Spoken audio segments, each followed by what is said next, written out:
Okay.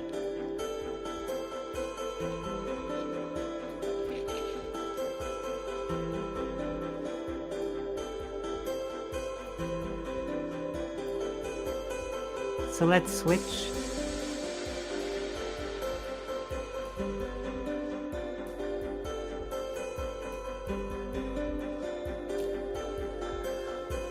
Okay, so hello and welcome. It's Yukiko Amaya from My Goddess Path, and I hope you're well. How are you? Um, it's I just decided to do this live chat today. Passion, respect, and abundance. Getting your house in order, because it really feels like our house, our collective house, is in a huge disarray. So many things are shifting and changing. But so, first of all, checking in to see how you are, and taking the time actually to just stop, to take a pause. It's so easy to get caught up in everything that's happening and feeling out of control and desperate. So just taking a moment to take a breath. And so I invite you to come into a place where you can really take a deep breath in, holding that inhale. And then as you exhale, releasing and letting go of tension that you might be carrying. And just like that, deep inhale in, holding it, and then exhaling out frustration. And I invite you to feel into your body, the earth. The more there is turbulence outside, the more it's going to be important for us to know how to ground, and very quickly, so that we can do it on the move, as it were. So I invite you to just drop your weight towards earth and really letting go of your body weight towards earth. And with each exhale, feeling your energy moving down into the earth, connecting with her, with Mother Earth, going down deeper, and really, as if you could, connecting down, down, down into the magma heart of Mother Earth.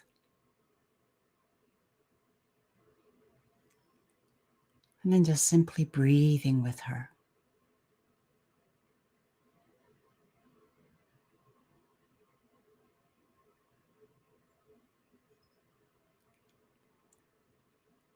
And when you are ready, to slowly come back up, drawing with you the Mother Earth fire, moving back all the way up through your body and into your heart center. And then with your next inhale, feeling your intention, attention moving up, skyward, moving out into the cosmos with each inhale, and really going out towards your mother star, as if you know where that is. She knows. And being drawn into her embrace as you travel through outer space, past all the other stars and galaxies, and then diving into her fiery arms, going into the center of her starfire and breathing with her there.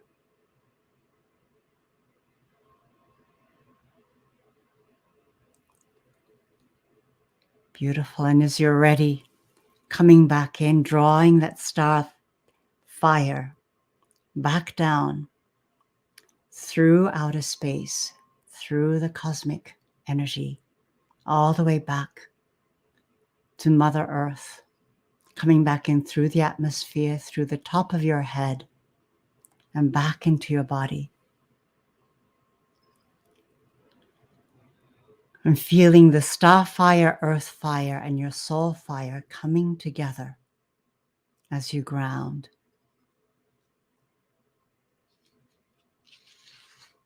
Welcome. And before I start, I also want to acknowledge the land that I am on. I'm on the traditional lands of the Manahoac people of the Monacan Confederacy, the Sioux Nation. And I really thank all the ancestors of this land for all the beauty and energy that it is giving me and that I hope I can also give back.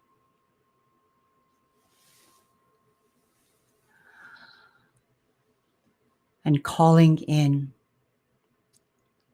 the great lady of Avalon and Morgan Titus, the maiden goddess of this time, as we are on the threshold time of Imbolc, moving towards the spring equinox. Feeling that energy of the phoenix rising from her ashes, the beautiful white swan, the powerful wolf, the energy of the serpents rising up out of the earth, the great white cow mother of nurturing, the unicorns of innocence, feeling all of these energies coming alive within you and also around you, sensing. And we ask her guidance and to accompany us through our journey today and every day for each one of us, and also for all of those who are in need of her energy and support today. So you know the order of the world is changing very, very rapidly around us, socially, economically, politically, culturally. And the speed is accelerating. It's been a very chaotic time. And many of you are most probably sensing how chaotic it is and trying to find ways to establish some sort of stability within the chaos, within your own life. And, we'll be looking at all of that today as we go along. And if you're here with us, I invite you to say hello and post questions or comments anytime, okay, that they arise. I invite you to do that so that it can be as much a conversation as we can have in this format. When Russia invaded Ukraine, it troubled and it troubles me incredibly. So I'm watching the news and seeing how this is all playing out. And at the same time, it's like David and Goliath in a way, this small nation standing up to fight against sort of like the symbol of what's gone wrong with patriarchy, of this one man, Putin, who has amassed so much power with so much greed. And many of the people, the normal people in Russia, are also suffering. And so watching this unfold, that at this moment, that it's like the symbol of patriarchy is so fearful of losing control that it's grabbing on. Hi, Nicholas. Hi, welcome. Beautiful. Satnam. Yes, Satnam. And it's just one of the things that's coming up during these times. There is a great awakening happening. More and more of us, I feel, are being called to really examine what it is that we actually really want to see and manifest out into the world. And these past few years with COVID, many of the cracks have appeared, right? In terms of what happens when we're squeezed into fear. These different things started to come up. Some of them activated by fear, a great deal of separation and struggle. And at the same time, there were the wonderful movements that came up out of the struggle, out of the oppression, like Black Lives Matter, and looking at inclusivity, talking about it, starting to in different ways. And it's an amazing time, I feel, to really start to look at all of the things that, yes, that is not going well with the world, with the breaking down of an old order as we know it, and we still don't know yet what the new order is. And so we're kind of betwixt and between, where somebody said in a liminal time, we are in this threshold time. And it's a very, it can be a very frightening time. As we all know from our personal experiences, right? Many of us, as we go along in life, start to understand that there are many things in life that we cannot control, and that part of life's journey might not be so much about controlling as much as really expanding and opening our consciousness and awareness. Sometimes the biggest challenges are when we are broken open in a way. One of those challenges that I had was the time when my father was dying. And I didn't realize until he was dying that he was the parent that I felt closer to. And I panicked, and the pain was so great. And I didn't know what to do. And it was in that moment, with so much pain, I was driving in Tokyo and I couldn't drive anymore. I had just come back from hospital. And I remember pulling my car over and just breaking down and sobbing. And I felt like I was dying. And in that moment, suddenly, and this had never, hadn't happened in that way before.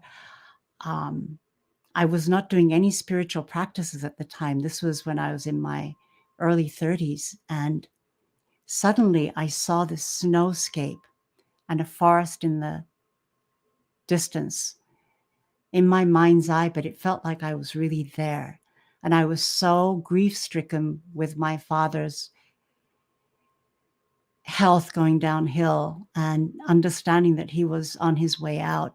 I had no more logical firepower to combat what I was seeing.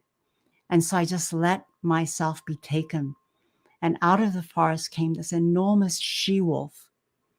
And she came towards me, and I thought, oh, I see, I am going to now die. I am going to be killed by this she-wolf. And I had no idea where I was or what was happening. But she came up to me, and she was enormous, and she wrapped me with her body and brought me towards one of her teats, and I suckled on her, and she was so warm and so comforting.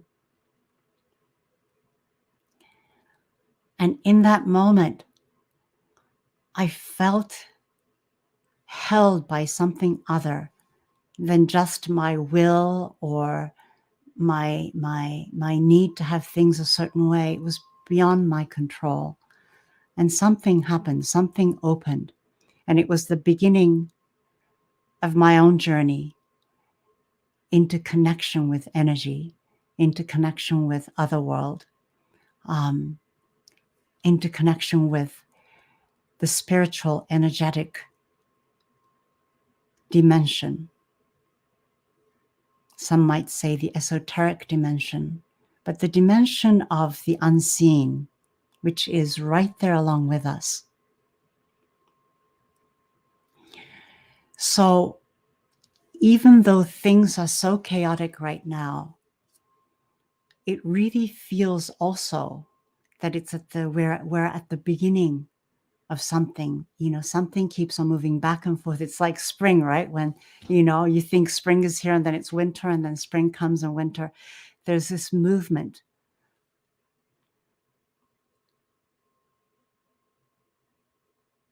Yeah, that something is moving along. I don't know if you feel that energy as well. Let me know what your experiences might be. This new moon, and we're still in this new moon energy, very powerful energy that was yesterday. It's a new moon in Pisces. And there is a sense of this very powerful opening where a new order is starting to come in, but it's a very chaotic thing. We don't know where we're going. And at the same time, there is a sense that a great deal of energy is behind us. It's like the wind in our sails to move away from the existing order of things, the existing order of this hierarchical pyramid structure of authority at the top, and everything, is a trickle down into claiming our own authority. And what that might mean, that it's different from an ego-based authority that we've learned as authority, that it has something to do with leadership and with responsibility, with love, with inclusivity, with respect, and coming from a place of abundance instead of scarcity, which is so closely tied in with fear, which is how we've been managed in a way for so many years, eons, around 5,000 years of patriarchy. But many of us are taught to compete, right?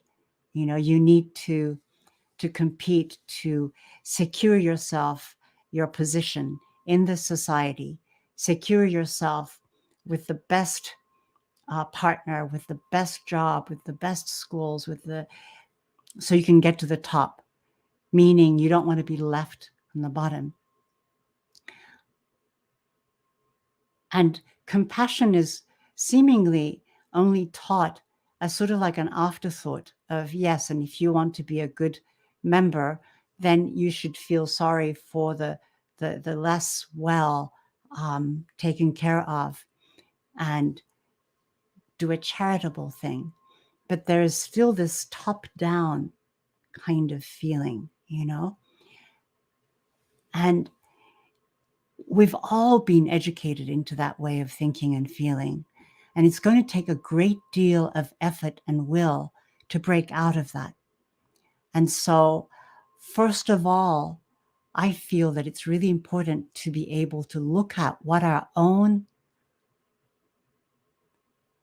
internalized belief systems are. Maybe not the ones that we hold up, but something that is really deeply internalized within us because it was part of the culture, of the family, of the school, of the society that we grew up in, that it's almost invisible. And that's why when there is turbulence out in society, it's such a good way of being able to look at where we're at, how our own reactions are, what we're feeling. And instead of pointing the finger, because it's so easy, because that's what we're also encouraged to do, find the scapegoat, find the enemy, to really looking at what within me is constricting, is making the way that I contribute to the world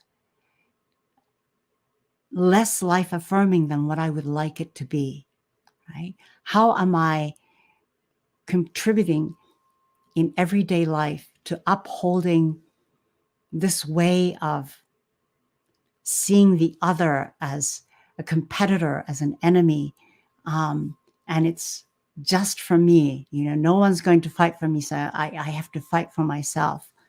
There's something broken. We know that it's broken in this way of being because we look at climate, the climate crisis that we have created. We look at how the healthcare systems are not functioning. And we look at, all of these things, the poverty, everything around us, and we know that whatever system that we grew up in isn't really functioning. It's not really working. But looking at our own bias is, I feel, the first place to start. And then thinking about, what does inclusivity mean? I had to really look at that within myself when Black Lives Matter came up. Looking at myself as a non-white person who actually, lived a great deal with mostly racially white communities. I worked mostly within that environment, also with the Japanese environment. I also tended to gravitate towards power. So I would work with men. I would, and I learned how to be able to present myself in such a way so that I could be accepted as one of whatever group I was trying to belong to. To really look at that within myself and understanding where that came from, and then starting to undo that, right? it started out because I saw my parents quite young, my mother and my father, and I saw in my own way that my father seemed to have more choices than my mother, who was a housewife. And I unconsciously, in the beginning and unconsciously later on as a teenager, chose my father as the role model of who I wanted to be. I wanted to have freedom. I wanted to be able to choose. I wanted to be able to not ask for permission to do things, to buy things, to go where I wanted to go. So it came out of that, and I am now seeing how that may have really clouded and also inspired certain decisions that I made, and wanting to really go into a different place. Nicholas is saying, are some countries or societies doing better? I don't really know, Nicholas. If you have an example of where you feel might be doing better, I would love to know, because it feels like, and from what I've read and studied so far about different societies, most of the world is under patriarchy. And there are very, very few matriarchal societies left, some indigenous groups, but surrounded by patriarchy or affected by patriarchy. You prefer the small-scale community like the New York City dance community. Yes, so that smaller communities can create. I think it was Noam Chomsky who said once that when a society grows beyond a certain size, that you don't really know each other's names anymore, it becomes very difficult to govern in a fair way, and that power tends to take over. But there seems to have been, when we go back into archaeology, different societies that had Earth Mother or the goddess. And here I'm using goddess not as a replacement for God, because it's a very different concept, the sky gods that we have with our major religions right now, to the earth-based spirituality of honoring the mother, honoring the earth. And they seem to have been very egalitarian communities. And some of them were bigger than a few hundred. They were few thousand, some of them even a bit bigger. And it seems to have been much more of a cooperative community. So there was a sense of communal existence as opposed to a hierarchical one, where everybody was connected to be able to live and survive and grow together. And so each other's well-being was really important. It wasn't just your own well-being, because everything and everyone was interconnected. And it seems to have been much more when these were communities of hunter-gatherers. And we know that hunter-gatherers also were able to create pretty stable villages, even, so that they were able to do the hunting and the gathering without always being in nomadic existence. And there were communities that seems to have been very, very well maintained in a peaceful way. But moving forward, it's about how can we learn from these past examples, but bring forth and to create something that is in alignment with where we are now.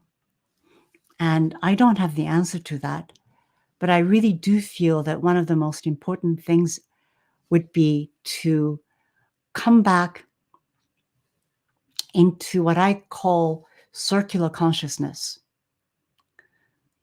And circular consciousness, there are different, experimental communities that have tried to manage this, like through like the Ojai Foundation. They try to govern everything by sitting in circle, using the council method, which was learned from the Native American communities. And it requires to have everybody be the same and to be seated in a circle so that you can understand how to govern within the community or how to be in relationship with the environment. It really requires what I call active listening, so that the capacity to become quiet enough and not so caught up in who am I, what am I doing, how will I look, this, as one of my teachers, shamanic teachers, used to say, the what about me syndrome, to be able to get out of that and to have the spaciousness to be able to listen to what's being said and to receive it. So this place of coming down from the head into the heart, coming down from the head into the intelligence of the body, And Nicholas says, I love to study utopian experimental communities, but so many fail with time. Yes. And Sherry, hi Sherry, I live in Venice, the part of LA where more homeless have gathered than anywhere else in the city. The filth, the drug addiction, the mental illness, the flaunting of laws are in my world daily. There are fires set accidentally or intentionally almost weekly. There are attacks on pedestrians. We haven't the social structures to deal with it. It's a tragic and dangerous situation. Yes, I agree. It's like the fallout when we have this way of the top down, there's a fallout at the bottom. And somehow the place of caring within the community, within the family or the community structures, are no longer functioning. And we try to look to government to, you govern, we're going to pay you taxes, so you take care of this. But somehow something in this whole structure is missing. And again, it's not like I have the answer, but I really feel that a fundamental shift in the point of view is really, really needed. What is I was listening to a radio show today about the moral compass and how we have not truly understood how human morality functions. And I was really thinking about that because in Japan growing up, they had a class at school. We had a morality class. I don't know if you have those in the United States in schools. Let me know, what your experience was. But in Japan, so they would teach morality because Japan is very much of a group consciousness society. But it's a group consciousness society with a hierarchy, so it's a very tricky situation. And it can be very, very, very difficult as well to maneuver within that. It doesn't give you any breathing space as an individual. So there is, where is the respect? The respect is not fluid within the Japanese social structure. The respect is much more of a hierarchically ordained thing.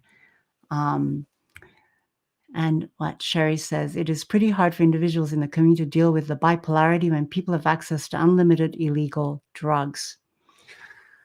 Yes, there is that, but then we go back to why is that situation there?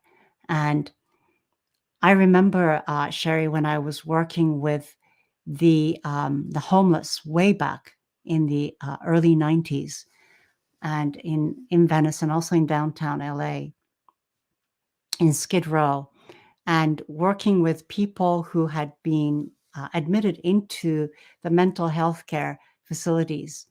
And my then husband and I were, trying to make a documentary about what was going on, because it was so heartbreaking and just felt like this vicious cycle. How do we take care of mental illness? Because it's true, many of the people who are out, who are homeless for a long, prolonged period of time, usually are dealing with um, severe mental illness, bipolarity, schizophrenia. Um, they are really in need of care. And how can we offer that, as a society? Where can we start to rearrange our um, own capacity as humans to look at society um, in a way that is able to be inclusive without, these are all questions, I mean, how do we do that? To be inclusive, to be compassionate, and at the same time, to understand um, how safety can be had, and for our own selves and for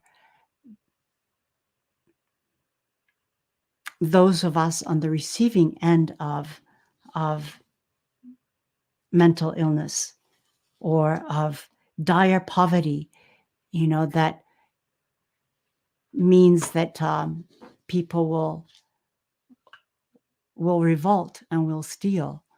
And there is a situation of dire poverty and the separation of the haves and have-nots that are happening before our eyes. And, I I don't feel like the structures that we have in place, or the way that we see things,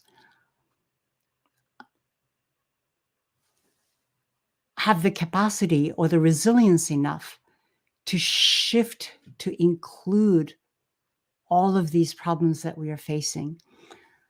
What's really great is that because of these pressures, there are certain groups of people who are trying to think and come up with new ideas of ways to work with these challenges. And how do we support that? And because of who I am, I guess, and how I wish to face life, I always come back to looking at what are the ways in which I can ground myself enough so that I can um, be the energetic influence within the sphere that I come into contact with, whether it's in doing rituals. I do a lot of rituals because I really believe that rituals have the capacity to change the rhythm of society, the rhythm of how people feel and think. And I believe that there was a study that was done by a meditation group where they checked the number of crimes that were committed in one area. And then a bunch of people moved in there and started to meditate on a daily basis. And I forget how long it was, but I think it was, within a few months, the crime rate dropped. So there is the thing about energy, to be able to extend your energetic field, because I truly believe, from my experience, that we are not separate and alone. This was another information that was given through our education that comes from a very Cartesian way of looking at the world, and it's only one way of looking at the world. And I don't feel like it's the way that I want to be looking at the world. I don't feel, from my experience, that we're all separate and that I have to look out for myself and they have to look out for themselves. I feel that we are completely, whether we like it or not, interconnected into a web of life. We're part of a web.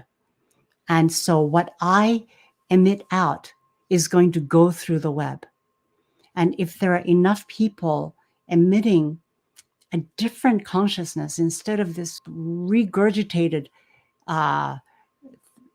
thing from our subconscious and unconscious that we keep on doing, because that's how we are educated, it's time to start to consciously shift that. And that's why I feel that many of us are drawn to meditation, to yogic practices, to chanting, to dancing, to walking out in nature,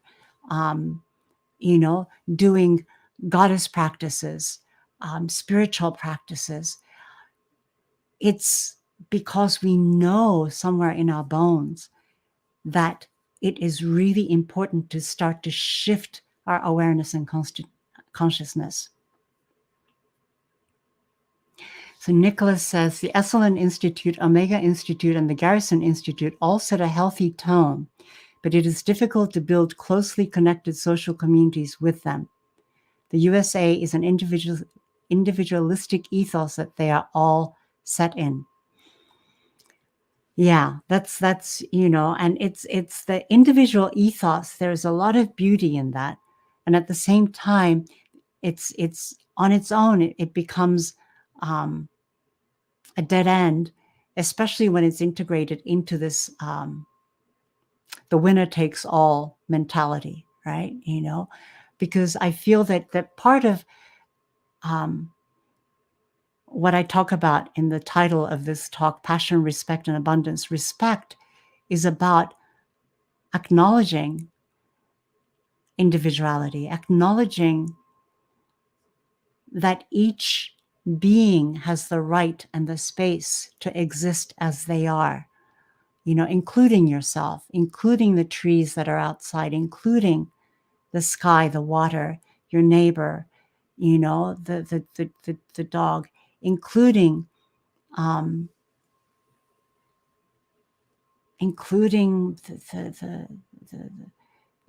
people. Sherry, I remember talking with some of the homeless people out on the beach in Venice and listening to them. And some of them were amazing. Many of them actually were amazing musicians and artists. And was, either with drugs, alcohol, or mental illness. Many of them couldn't function within the really highly regulated music industry. But I remember it, like sitting in on these music jams that they would do, and it was amazing. It was amazing, and it was completely mad. How do we take these differences and be able to have the respect and the compassion necessary to knit together a different kind of community than the ones that we know and understand?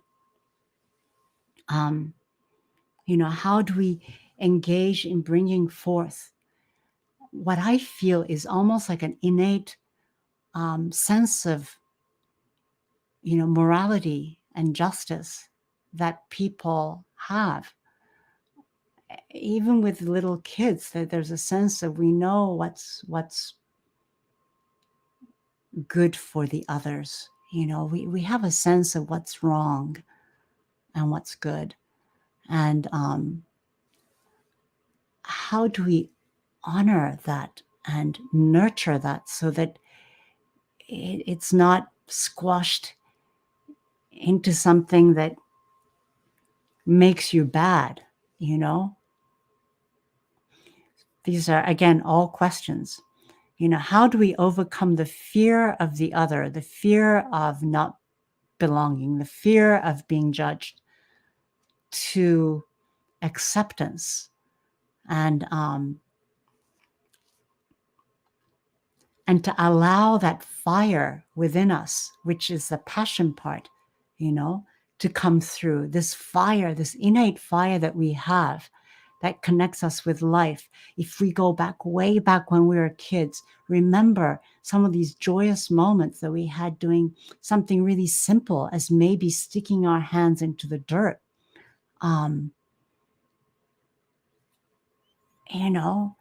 Of seeing a beautiful sunrise or an amazing butterfly, those moments of pure wonder and awe, that's passion. That's connected with something in ourselves that enlightens, in the true meaning of bringing about this joyous energy of life within us. To really rekindle that and to understand that every single living being, not only humans, every single living being, and I include, stones and everything in that. Every single living being has the right to that passion, to that flame, to feel that. And we can't respect that or see that if we can't respect it and see it within ourselves somehow.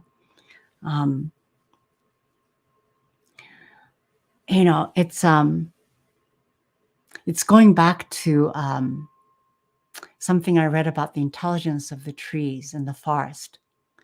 And the trees, it doesn't matter what species of trees, when they grow together, they will help each other because they understand and they share information about bugs that are coming in. And if there is bad weather coming in, they'll protect each other and nurture each other, because when they can stand close to each other, they can withstand really bad storms much better than if they're standing all by themselves. There is an understanding that everything in the ecosystem is nurturing each other. That's what an ecosystem is. How can we get back to thinking in that way, feeling in that way, sensing in that way? Coming back into our bodies so that we can really feel what is right relationship in that moment, with ourselves and with each other. How can we do that? And, I wanted to, we'll do a short practice.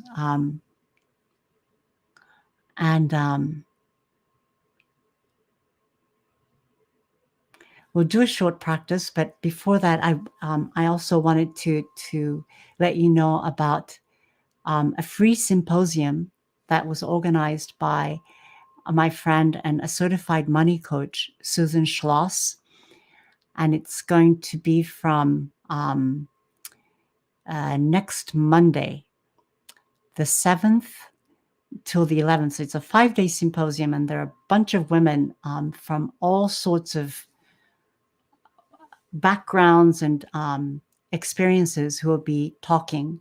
I'll be also giving a talk. It's called Money, Justice, and Spirituality. So you can see the bit.ly link. If you go to bit.ly/money justice, you'll be able to register and sign up. And again, it's for free. And I feel that it'll be very, very interesting to listen to and learn from, and let the questions come up within us by listening to these different people who are talking about what is that confluence, about money, which is something that we still need in this community to be able to survive. And also to thrive to a certain degree, we need a certain amount of money, right? We need it because of the system that it's set up in. And all of these things intersect, like we've been talking about. Wealth and how it's distributed and how it's used, and social, economic, political justice, justice within how we treat the land, the waterways, the other living beings. The Arctic is melting right now at such a speed, and many countries are trying to rush in to exploit the hell out of it. How do we go from an exploitation mentality into a communal, life-affirming, circular mentality of living together, of protecting our home and ecosystems together? It's a big ask, and it's a big ask that we really need to address. So I highly recommend that. I think the opening ceremony starts March 7th at 11 a.m. Pacific time and 1 p.m. Eastern time. But if you register, you'll get all the information. So the practice. So let's just, because I talk a lot about physical intelligence, so I invite you, just for the hell of it, to drop down into your body as if you could. Just imagine that, from the tower of your mind, you feel like you pull a plug in your throat, and all that energy drains back down into your body. Down into your body. Breathing helps a lot too. Breathing in and letting the energy drop down into your body. That's it. And as you breathe, feel like that breath is a beautiful movement of water. And your spine is like kelp, beautiful kelp, seaweed, moving with the breath that is like water, gently floating. Your spine is floating in the water of your breath. So there's no right or wrong way to do this. So just trust your body and your instincts to let your spine start to unfurl and move.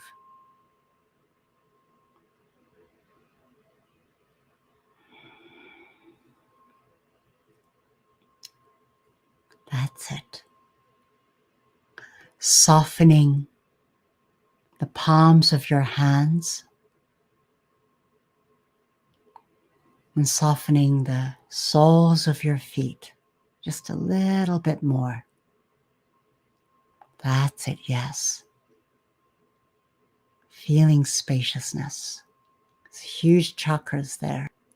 So just letting that relax and open. Beautiful. And then I invite you to feel your skin, the skin on your entire body, softening 5% more. Just let the skin soften 5%. Yes, that's it. Yes. Good. And just imagine, visualize, or feel that through every single pore of your body is a thread of light moving out and connecting into the world around you. Perhaps into the chair in front of you, perhaps to the tree that you can see outside your window.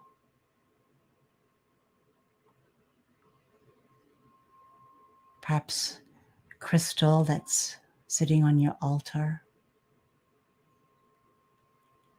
Letting your threads of energy sense the connection it has. Okay, and for a moment, let yourself be breathed by that connection, receiving their breath.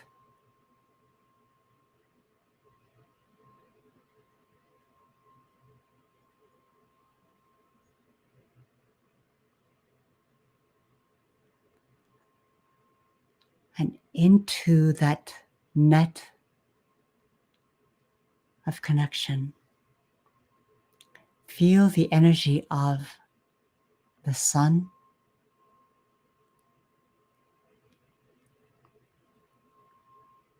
That's it, yes, the warmth of the sun moving through the fibers.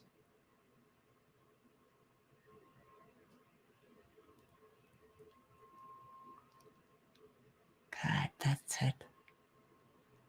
And then also feeling the energy of the moon. The moon is a new moon still. Okay.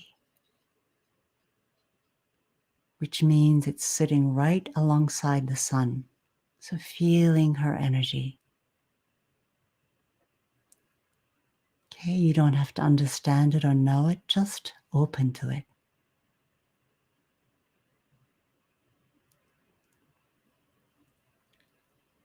Beautiful, and feeling the earth.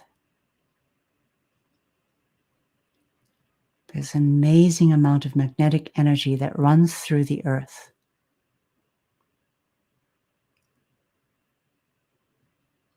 And that magnetic energy moves and dances.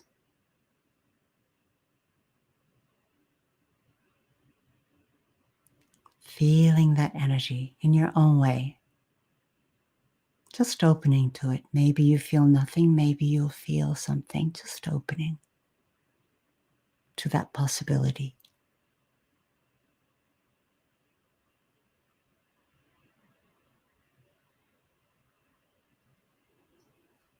Beautiful.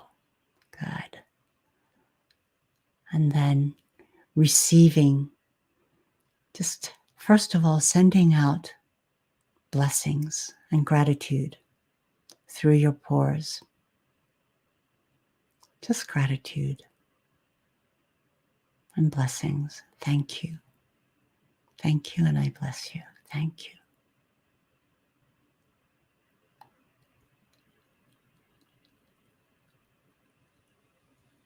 And then receiving that back. Receiving the blessings and the gratitude of all the lives and energies around you coming back in.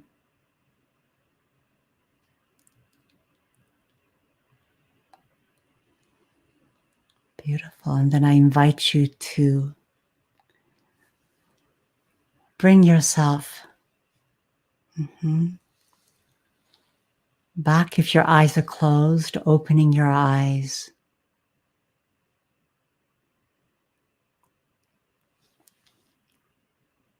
Beautiful. It's so important to come back into connection with the circle of life.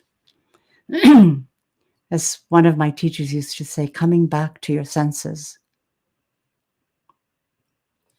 Coming back, because we try to figure out too many things with our heads, and coming back to that connection with intelligence that is way beyond our single intelligence. Nicholas says, the world of angels that is a dormant potential within our humanity. Yes, maybe it's however you might want to call it. Yes, there is a dormant potential within all life, I feel, sort of like the seed that's in the earth that with the right combination of things can grow and flower and give and then exchange its energies. The flower that opens, that enables the bees to make honey,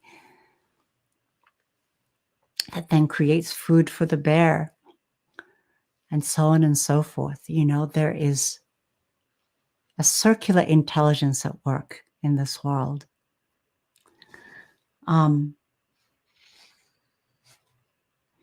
So thank you so much for joining in today. And for those of you who are new to the kind of stuff I do, I have a free gift offering for you. It's called the Empowered Grounding Maneuver. And it's a grounding maneuver that I use all the time to come back in so that I can open to that innate connection with the bigger intelligence of life. So if you go to the bit.ly/empowered grounding, so it's a free offering from me to you. And again, I thank you. Thank you for participating. And I encourage you to have these conversations, with yourself, with your friends, in an open-hearted way, to start to see. Sometimes we're too focused on getting the answer, but perhaps to bringing the focus back to opening, to, as Nicholas says, to dormant potential, opening to possibility, opening to uncovering a connection with intelligence and knowing that we have not yet connected with. So thank you so much again. And I hope this was useful or enjoyable to you. And it was very useful and enjoyable for me. So thank you and blessings, and see you soon. Bye-bye.